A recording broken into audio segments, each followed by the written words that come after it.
If your visa application was denied, certainly there was a reason why it was denied. And in understanding the reason why you were rejected is the only way to actually do it better the second time. Now, why is that important?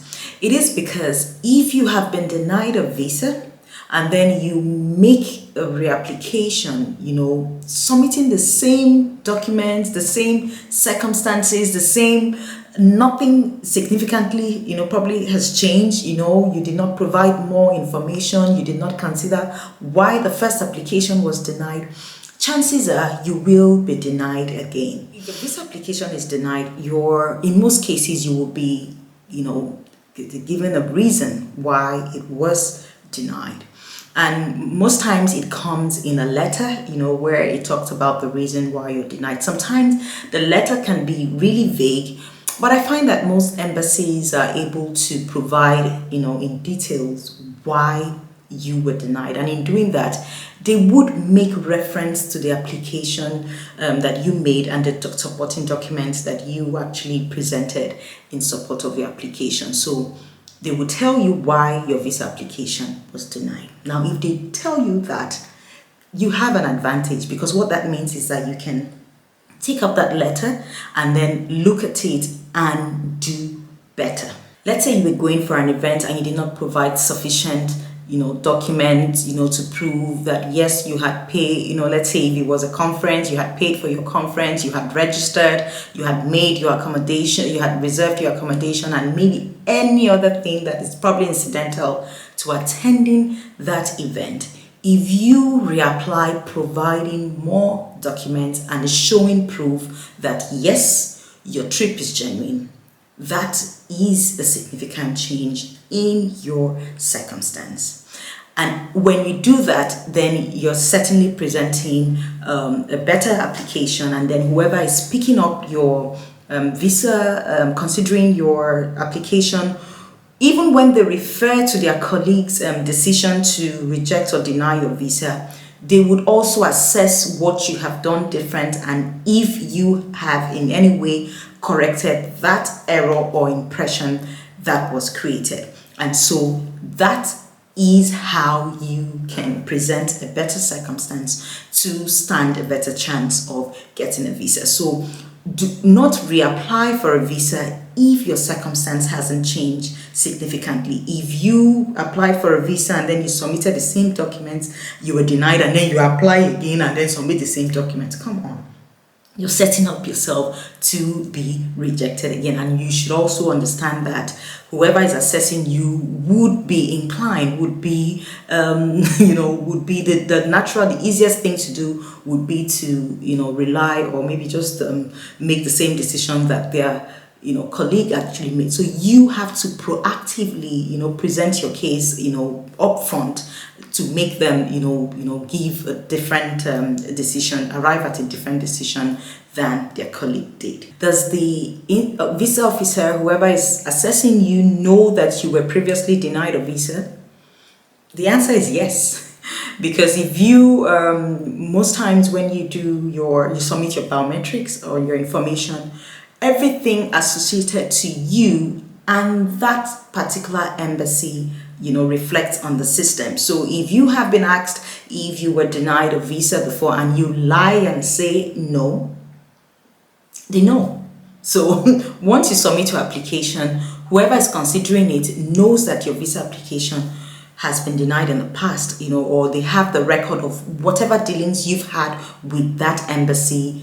And most times the records, remain with them for a very long time, even forever. Your record is yours forever. And so you should not lie about that. It doesn't make sense to lie because they have that information. And imagine that you lie. Let's say you had a better chance at getting the visa, and then you go and you lie. Now, what that does is that you would be making things difficult, for you, because if you lie, I don't know, there's a very, very slim chance that you would be granted a visa, because the question would be, if they could lie about this, we don't know what else they're lying about. So you don't want to lie about that, because yes, they have your record and they know that you have been denied a visa in the past. Can a visa application be granted after it has been rejected? The answer is yes. Now, I would give you a typical example.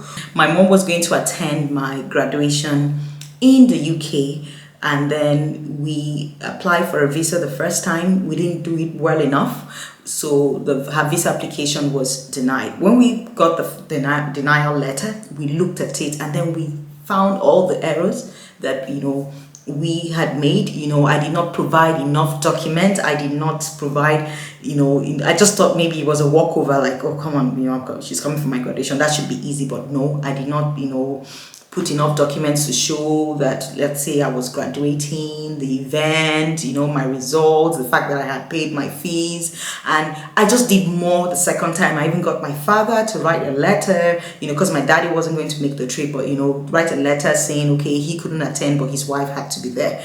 And, that just, what happened was that my mom applied immediately, and in 2 days, she was able to make that appointment. And the next day she got her passport.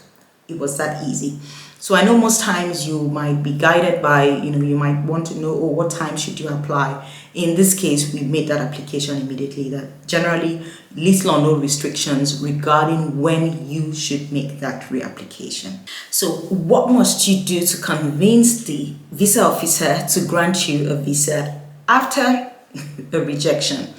I think the best thing you have to do is to be upfront about the reason why you were denied. Yes, you were denied because the visa officer was not convinced that you could afford to pay for the trip, because you presented this bank statement that showed that your earnings, was way less than the money you planned to spend on your trip. In that case, what do?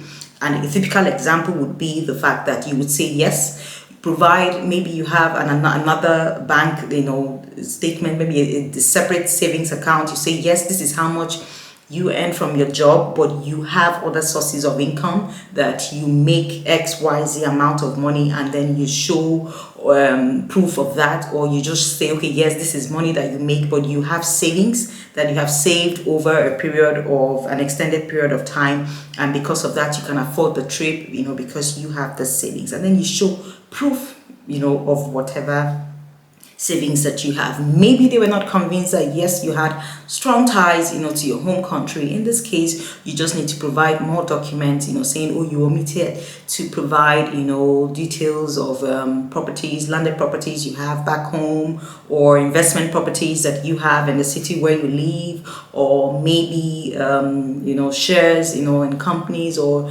just some kind of assets that you own in your name. So let's say you did not provide, they didn't think you had strong ties.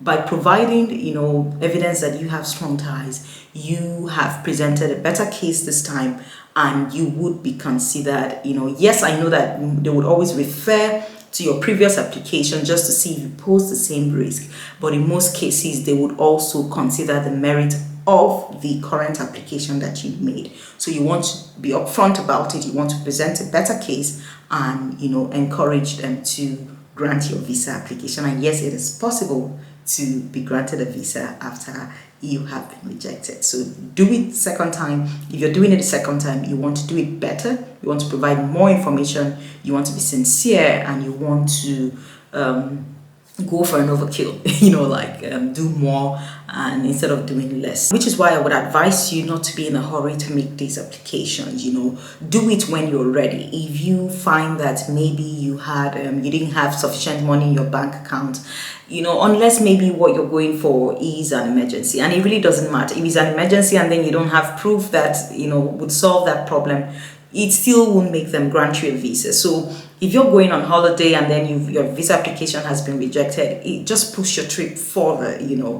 Just consider the amount of time you would need to provide the information that they need, and then work on it. It is possible, so spend time working on it. If you need to build your financial record over time, take the time that you need to build it, and then show that indeed you can afford your trip. So don't be in a hurry, only do it when you are ready. Thank you very much for sticking with me. If you do have any questions, I will respond to them, but you have to leave your comments right here in the comment section. And